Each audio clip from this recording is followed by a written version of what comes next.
नमस्ते दोस्तों, आपका स्वागत है देसी माटनी में। और मेरे साथ इस वक्त मौजूद है एक ऐसे सितारे जिन्होंने बॉलीवुड ही नहीं बल्कि साउथ इंडस्ट्री को भी बुरी तरह से हिला के रख दिया। यहाँ हम बात करेंगे उनकी बेहतरीन एक्टिंग की। जितने अच्छे वो एक्टर हैं और असल जिंदगी में वो उतने ही बेहतरीन इंसान भी है। यहाँ मैं बात कर रही हूँ एक्टर विवेक ओबरॉय की। सर, आपका बहुत बहुत स्वागत है देसी माटनी में। Thank you so much Deepakshi. सबसे पहले तो इतने प्यारे इंट्रोडक्शन के लिए पूरी विनम्रता के साथ थैंक यू सो मच। कि आपका जो ट्रेलर है वर्सेस ऑफ वॉर का, वो बहुत ज्यादा लोगों ने पसंद किया है। और जिस तरीके से आपने इसमें शेरो शायरी भी किया है, अलग ही अंदाज में आपने एक जवान की लाइफ को दिखाया है, वो वाकई में काबिल तारीफ है। Thank you so much. कोशिश तो यही थी दीपाक्षी की एक तरह से लोग श्रद्धांजलि देते हैं, ट्रिब्यूट देते हैं, हमने जी, काव्यांजलि देने की कोशिश की है। सबसे पहला जो सवाल आपसे पूछना चाहूंगी वो ये है कि 2007 में आपकी फिल्म आई थी शूट आउट एंड लोखंडवाला। उसमें आप रोहित रॉय के जी साथ नजर आए थे। जी। 15 साल बाद उनके साथ काम करना, और बहुत 15 सालों में बहुत सारी चीजें चेंज हो जाती है। तो रोहित सर में आपको कोई चीज ऐसी लगी कि ये अब पहले नहीं था और अब आ चुका है, इतने चेंज हो चुके हैं, कुछ ऐसा? कल ही मैं रोहित की खिंचाई कर रहा था कि काफी वो अब मैच्योर होने लग गए हैं। पहले मस्ती बहुत ज्यादा करते थे। जी। सेट पे हम सब मस्ती करते थे, ठीक है, लेकिन रोहित बहुत ज्यादा मस्ती करते थे। उनको पार्टी का बड़ा शौक था कि कब हम्म। शूटिंग खत्म होगी और कब हम पार्टी करने निकलेंगे। और अब जब हम बात कर रहे हैं तो रोहित रोहित की जो नन्ही सी बिटिया थी 2007 में, कियारा, जी। प्यारी सी जो बच्ची थी जो जिसे हम मिला करते थे, अब वो एक यंग लेडी बनकर अमेरिका की बहुत नामचीन यूनिवर्सिटी में दाखिला लेकर वहां पढ़ाई कर रही है। ओह, तो मैं भी कह रहा था कि भाई समय कैसे गुजर गया यार। जी। 14 साल कैसे ऐसे निकल गए कि 14-15 साल ऐसे निकल गए कि अब बेटियां वहां पहुंच गई है और पढ़ाई कर रही है इस तरह से, एंड यूनिवर्सिटी में दाखिला ले लिया है। तो रोहित से हम्म। यही बातें कर रहा था मैं। एंड इट्स नाइस, दोस्ती तो हमारी है ही। और ऐसा नहीं है कि हम 15 साल में काम नहीं किया तो मिले नहीं, मिलते तो रहते हैं, इवेंट्स वगैरह पे मिलते रहते हैं। और रोहित ने कई बार मुझे ये भी कहा कि मैं कोई स्क्रिप्ट लिख रहा हूँ, मैं डायरेक्ट करने वाला हूँ, तो मैंने कहा एनी टाइम यार आके सुना दो, साथ में कोलैबोरेट करेंगे। जी। बट ये मौका अच्छा था। ये फिल्म मेरे लिए बहुत खास इसीलिए भी थी क्योंकि एक निजी तौर पर ये मेरे नाना जी की मेमोरीज के लिए एक श्रद्धांजलि है। मेरे नाना जी जो देश के बहुत ही वरिष्ठ जनरल रहे, जिन्होंने हम्म। चाइना से लेकर पाकिस्तान के दोनों वॉर्स में एक्टिव पार्टिसिपेशन किया, फ्रंट पे थे। हम्म। बिल्कुल वो हीरो थे। उन्हें महावीर चक्र मिला, अपने जो सिर्फ परमवीर चक्र के बाद है, जी। परमवीर सेवा में दिया गया उन्हें। और कई सारे अवार्ड और कई सारे मेडल उन्होंने जीते। जनरल हरीश पाठक नाम था उनका। और मुझे अभी भी याद है कि जब हम छोटे थे तो सारे बच्चे जो है वो नानी के पास दौड़ते थे राजा रानी की कहानियां सुनने के लिए। जी। और मैं नाना जी के पास दौड़ता था वॉर की कहानियां सुनने के लिए। और जी। जो वो हम्म। कहानियां मैंने उनसे सुनी, वो हम्म। कहीं ना कहीं लहू में अभी वो कहानियां बाकी। देशभक्ति बनकर दौड़ रहे हैं। जी। मुझे लगता है कि ये कहानी का भी मकसद ये था।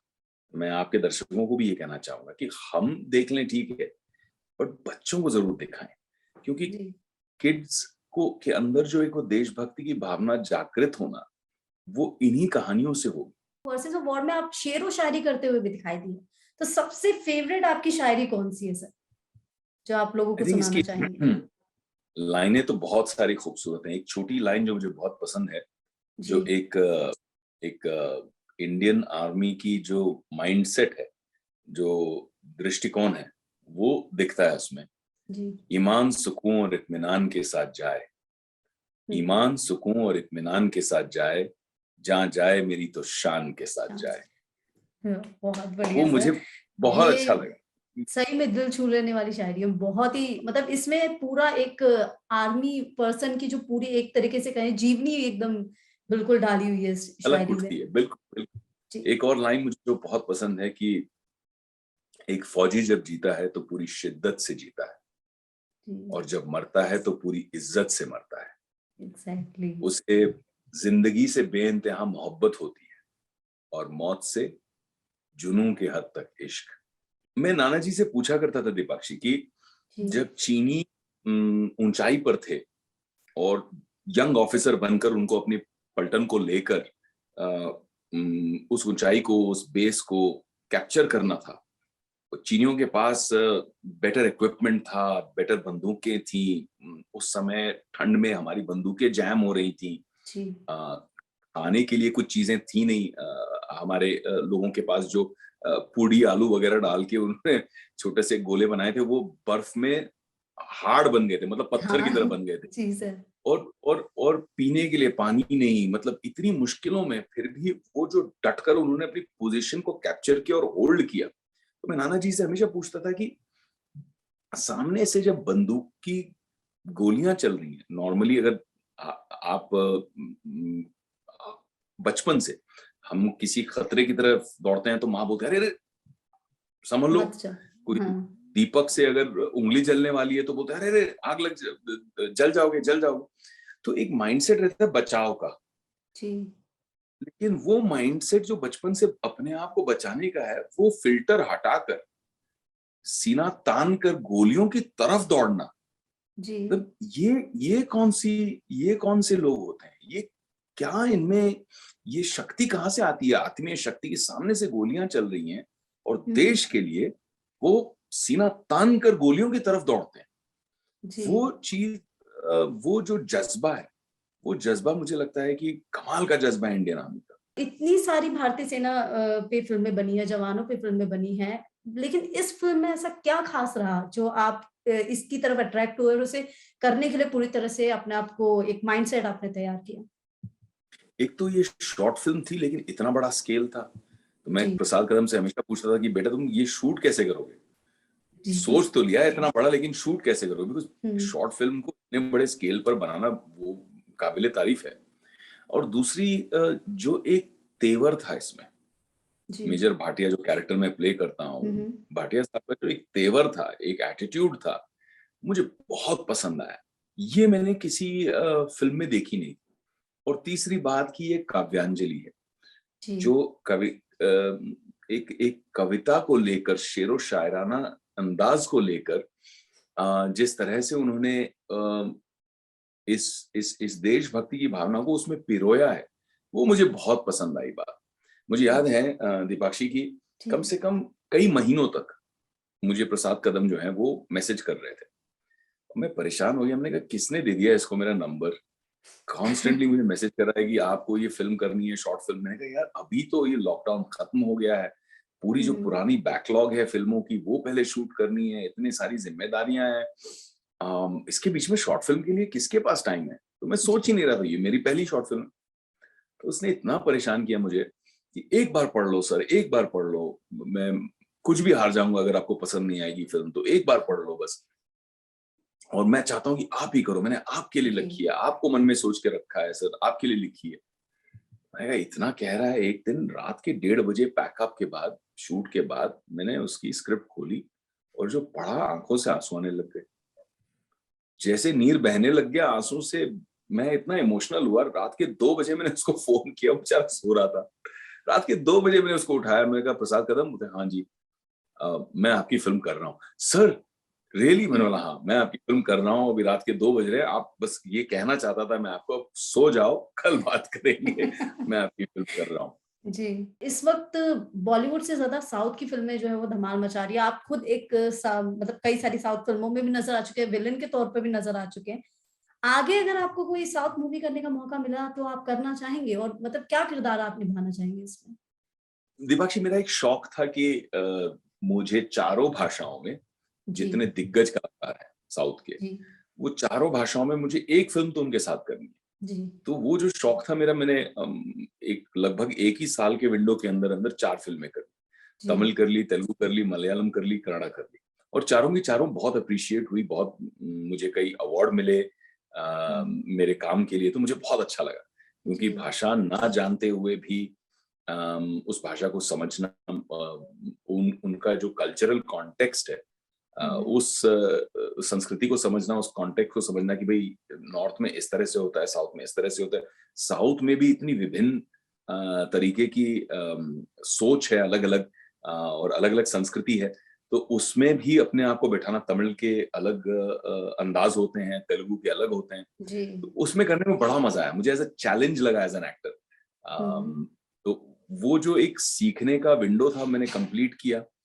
उसके बाद मैं कर नहीं रहा था, कोई साउथ की फिल्म नहीं कर रहा था। मैंने बोला कि अब ठीक है, वापस हिंदी में फिल्में कर रहे हैं, अब जी। कॉन्सेंट्रेट इधर करेंगे। साउथ का हो गया, मेरा जो एक शौक था वो पूरा हो गया। लेकिन फिर मेरे एक बहुत अच्छे मित्र हैं पृथ्वीराज, जो हाँ साउथ के जी। बड़े एक्टर जी। डायरेक्टर, लूसीफर उन्होंने मेरे साथ बनाई, जिसमें मेरे काम को बहुत सराहा गया और कई अवार्ड जीते मैंने। फिर उन्होंने मुझे एक कहानी सुनाई। उन्होंने मुझे पहले कॉल किया, बोला कि यार मैं एक और फिल्म बना रहा हूँ, and I am thinking of you. तो मैंने कहा यार, हम साथ में एक्चुअली दुबई थे, उनकी जी। वाइफ, मेरी वाइफ, हम लोग सब साथ में दुबई थे, हम डिनर कर रहे थे साथ में। तो उसने सुनाया कहानी। तो मैं कहा यार मैं बहुत बिजी हूँ, मैं नहीं कर पाऊंगा, मेरी बहुत सारी खुद की भी प्रोडक्शन की भी कमिटमेंट्स हैं, जी। एक्टिंग भी जी। कर रहा हूँ, सीरीज भी है, 5 फिल्में हैं, सब साइन अप करके रखी हुई हैं। तो मैंने कहा कहानी तो सुन ले, क्या फर्क पड़ता है। तो डिनर खाते खाते, वो बड़ा स्मार्ट है, उसने मुझे कहानी सुनाई। मुझे कहानी इतनी अच्छी लगी, मैंने यार अगली सुबह मैंने उसको फोन किया। मैंने कहा यार वो कहानी मेरे ना रात भर दिमाग में चलती गई, डिनर से लेके ब्रेकफास्ट तक। अब मुझे जी। ऐसा लग रहा है मुझे करना पड़ेगा, बता दे मुझे मिनिमम मिनिमम कितने डेज में। बोला मिनिमम 26 दिन चाहिए। जी। मैं ठीक है, 26 दिन में कैसे न कैसे अपने शेड्यूल में निकाल के एडजस्ट कर लूंगा, हम शूट करते हैं। तो मैंने एक और मलयालम फिल्म है कड़ुआ, ओके। बहुत बढ़िया, बहुत बड़े स्केल पर बनाई जा रही है और बहुत ओके। सुंदर कहानी, 1980s की पीरियड की फिल्म। तो वो फिल्म मैं भी शूट कर रहा हूँ, बहुत मजा आ रहा है। तो धारावी बैंक चल रही है, वो हिंदी में है। जी। वो भी बहुत इंटरेस्टिंग एक सीरीज है, जिसमें मैं मुख्य किरदार प्ले कर रहा हूँ, एक जो जो हीरो का है, प्रोटैगनिस्ट का है। और मेरे सामने हैं सुनील शेट्टी साहब, जो विलेन वाह। प्ले कर रहे हैं। जी। तो बहुत मजा आ रहा है। और बड़े टक्कर की, कांटे की टक्कर है, बड़े जबरदस्त स्क्रिप्ट है। बहुत सारे अच्छे एक्टर्स, सोनाली कुलकर्णी है, बहुत सारे वेरी वेरी नाइस परफॉर्मर्स उसमें है। समित कक्कड़ डायरेक्ट कर रहे हैं, जिन्होंने इंदौरी जी। इश्क भी बनाई। तो उसकी भी एक्साइटमेंट चल रही है। फिर अप्रैल से मैं एक नई फिल्म शुरू करूंगा, जो एक किस्म की लव स्टोरी ही है। हम्म। और फिर जून से मैं एक थ्रिलर शुरू कर रहा हूँ। वो शूट करने के लिए मैं शायद लंदन जाऊंगा। जी। फिर उसके बाद वापस आकर अगस्त में एक और फिल्म है, जिसको मुझे शूट करना है। तो ये अभी लाइनअप ऐसा हो गया है कि 2022 23 तक अब शूटिंग ही चलेगी। साउथ की फ़िल्मों में आप जो है अब काम कर रहे हैं, कई सारी फ़िल्में अब आने वाली है, तो अगर कोई साउथ के एक ऐसे एक्टर का नाम आप बताइए जिनके साथ आप मूवी करना चाहेंगे और उनकी क्या चीज़ आपको सबसे ज़्यादा पसंद है? आई आई थिंक मेरी जो मंशा थी अच्छे एक्टरों के साथ काम करने की, उसमें से काफी के साथ कर चुका हूं मैं। जी। सूर्या हो गए, तमिल में जी। अगर देख लो, अजीत हो गए, जो जी। खुद ही एक लेजेंड है और बहुत प्यारे इंसान। बहुत प्यार करता हूं मैं उनसे। तेलुगु में भी बहुत सारे अच्छे एक्टर्स हो गए हैं। मोहनलाल सर हो गए हैं अपने मलयालम में। जी। शिवराज कुमार हो गए हैं कन्नड़ा में। तो ऐसे बहुत सारे अच्छे एक्टरों के साथ मुझे काम करने का मौका मिला और बहुत मजा आया। जी। बट एक जो मंशा है वो रजनी सर के साथ। रजनी सर के साथ मुझे एक फिल्म करनी है, बस एक फिल्म जी। करनी है। उम्मीद करते हैं अब आपकी वो, ये जो विश है ना वो हाँ, जल्दी पूरी हो जाए। हाँ, रजनी सर के साथ मुझे एक फिल्म करनी है। और तो उसमें अगर हो क्या सके तो किरदार निभाना चिरंजीवी पसंद सर के करेंगे साथ भी सर? एक फिल्म करनी है। हाँ जी। उसमें कौन-सा उन किरदार निभाना? अच्छा, कोई कोई भी भी कोई। किरदार हो, कोई भी किरदार हो। मेरा मेरा एक फैन बॉय जिसको कहते हैं ना, बिल्कुल, कि बचपन से जब रजनी सर को देखा, चिरंजीवी सर को देखा, अम, और जब मैं मिलता हूँ उनसे, दोनों से इतना प्यार देते हैं दोनों। पिताजी को भी बहुत प्यार करते हैं और उनके साथ उन्होंने कई फिल्में भी की हैं। तो जब मैं मिलता हूँ तो बहुत अच्छा लगता है। जी। परिवार की तरह ट्रीट करते हैं, बहुत आशीर्वाद, बहुत प्यार, घर पे बुलाकर। चिरंजीवी सर ने तो एक दिन अपने बंगले पर मुझे बुलाकर खुद अपने हाथों से खाना बनाया। बोले मैं वाह! आज बनाऊंगा खाना, और मुझे खाना खिलाया। तो ऐसे ऐसे तो इतने प्यारे लोग हैं, दिल जीत जी। लेते हैं। बट काम करने का भी एक है, क्योंकि ये इतने बड़े लेजेंड्स रहे हैं ये, जी। तेलुगु और तमिल के, कि एक एक मौका उनके साथ। और एक कमल बार हसन स्क्रीन सर, शेयर करना तो बनता है सर। और कमल हसन सर भले ही guest appearance, but Kamal ji. Sir के साथ, रजनी सर के साथ, और चिरंजीवी सर के साथ, इन जी। तीनों के साथ मेरी मंशा है साउथ में पक्का काम करने की। कोविड की वजह से जैसे आपने कहा कि पीछे कई सारी फ़िल्में जो है वो रुक गई थी और काम करने में बहुत ज़्यादा है, जो हेक्टिक आपका शेड्यूल हो चुका है, तो किस तरह से आपका काम जो है वो कोविड की वजह से इफ़ेक्ट होता हुआ नज़र आया? क्या हुआ ना दीपाक्षी की बहुत सारी डेटें जब सेट हुई, शूटिंग शुरू करनी थी, जी, शेड्यूल्स ऊपर-नीचे हो गए, जी। कुछ प्रोजेक्ट छोड़ने पड़े क्योंकि आगे के जो शेड्यूल्स है हमें लगा कि यार इसको फिनिश कर लेंगे तब तक फिर वो शुरू हो जाएगा। शूट करते-करते जैसे अभी जनवरी के फर्स्ट वीक में हमने शूट की, बहुत बड़े एक्शन सीक्वेंस को हम हुँ, शूट कर रहे थे लाइव धारावी के अंदर। और सारी परमिशंस थी, सब कुछ थी। एक दिन शूटिंग शुरू हुई और अगले दिन लोग ओमिक्रॉन लोगों को अपनी चपेट में पकड़ लेने लिया, लगे हैं। जी, चपेट में ले लिया, शिकार बन गए लोग, तो उसके बाद पूरे शेड्यूल को कैंसल करना पड़ा। जी। फिर उस शेड्यूल को रिवाइव करते-करते 15-20 दिन लग गए।